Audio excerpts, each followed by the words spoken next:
Bonjour tout le monde avec mon nouveau look. Pour plusieurs personnes, ça me va bien. Et je compte les garder pendant un moment. Parlons un peu du dossier Valian ici.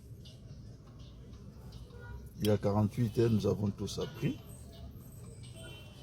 l'arrestation au Congo-Brazza de l'assassin présumé, le nommé Béni Mokena. Cette info se confirme par une vidéo qui démontre, qui l'identifie clairement, non pas seulement par son faciès, mais par sa voix, et même par les faits tels que lui-même les aborde.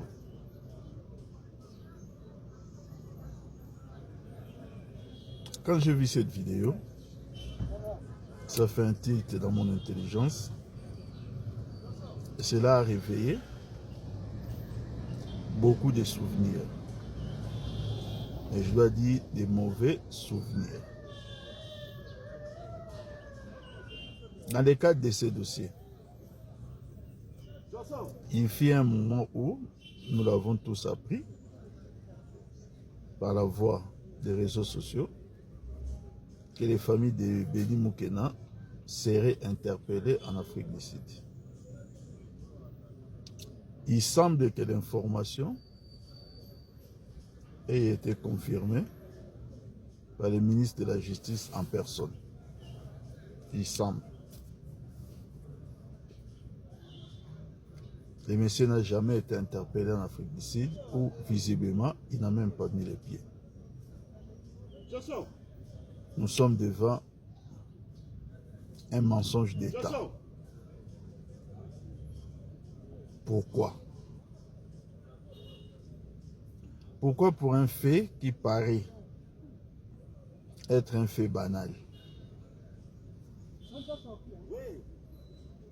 Pour un fait divers, si je dis banal, ce n'est pas dans la nature ou la commission de l'infraction, mais banal parce que ça reste dans un cadre privé, quelque chose qui n'avait pas touché l'État.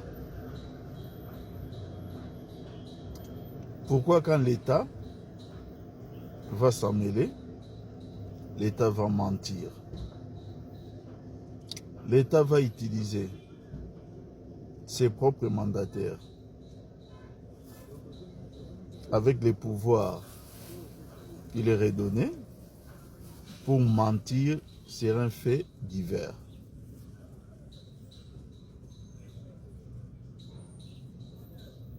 Où est madame le Premier ministre pour sauver l'honneur de son gouvernement? Où est le président de la République pour sauver l'honneur de son gouvernement? Où sont les députés et les sénateurs? Dois-je rappeler ici qu'ils sont 500 dans l'hémicycle du Palais du Peuple et 108 au niveau du Sénat? N'y a-t-il pas un seul qui peut lever les doigts pour ne serait-ce qu'interpeller le ministre de la Justice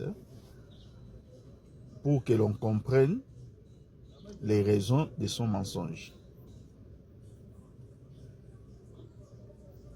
Peuple congolais, n'importe qui franchirait les portes de la gendarmerie, de la police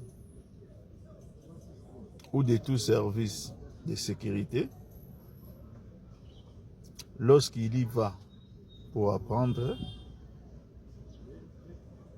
les notions basiques qui lui soient prises en matière d'investigation, lorsqu'un crime est commis et qu'il faut découvrir les coupables, il lui est recommandé de commencer par se poser cette question fatidique: à qui profitent les crimes? Maintenant, posons-nous la question. À qui profitent les crimes, hein, à charge de Vali Amis? À qui? Pour que l'État nous mente. Pour que l'État s'en mêle par les gardes des sceaux.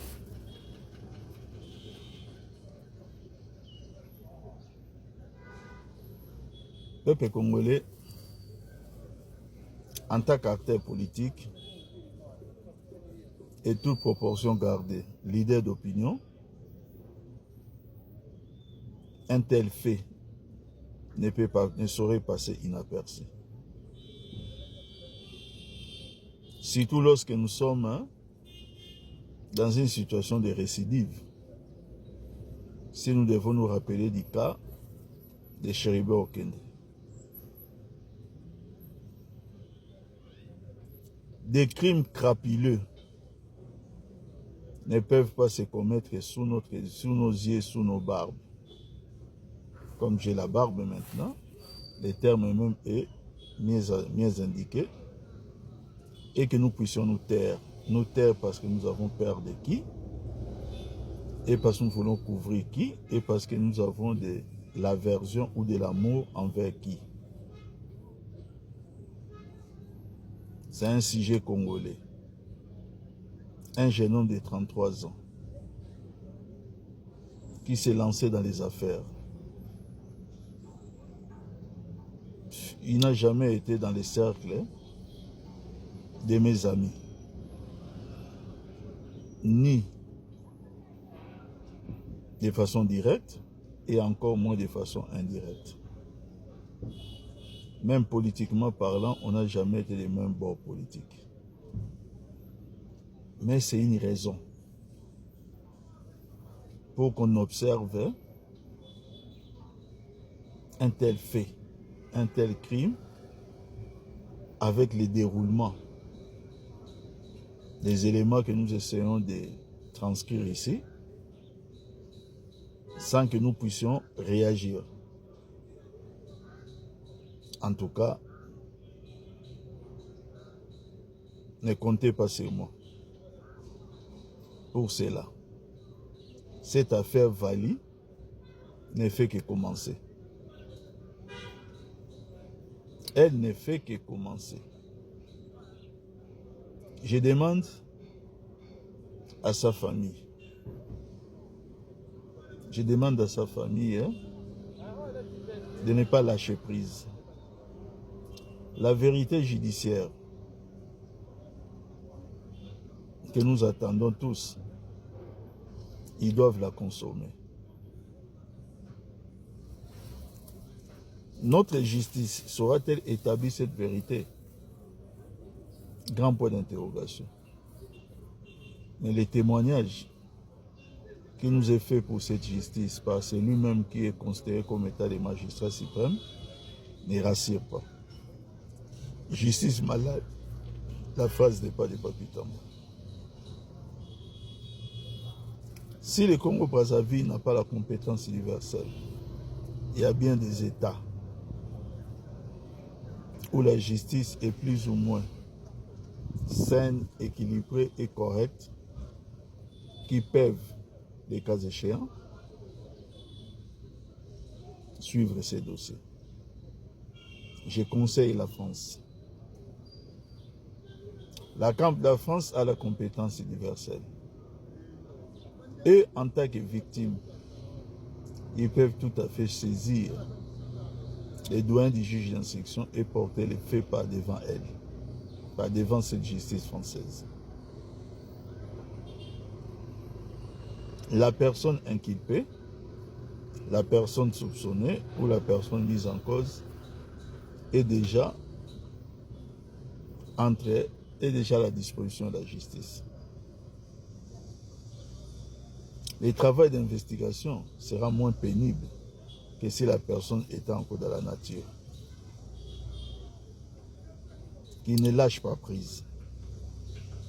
Nous devons seulement savoir à qui profitent les crimes de Vali Amis pour que l'État s'en mêle et que l'État viennent mentir sur un fait divers.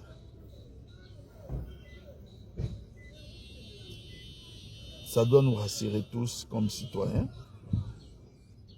comme peuple. Merci beaucoup.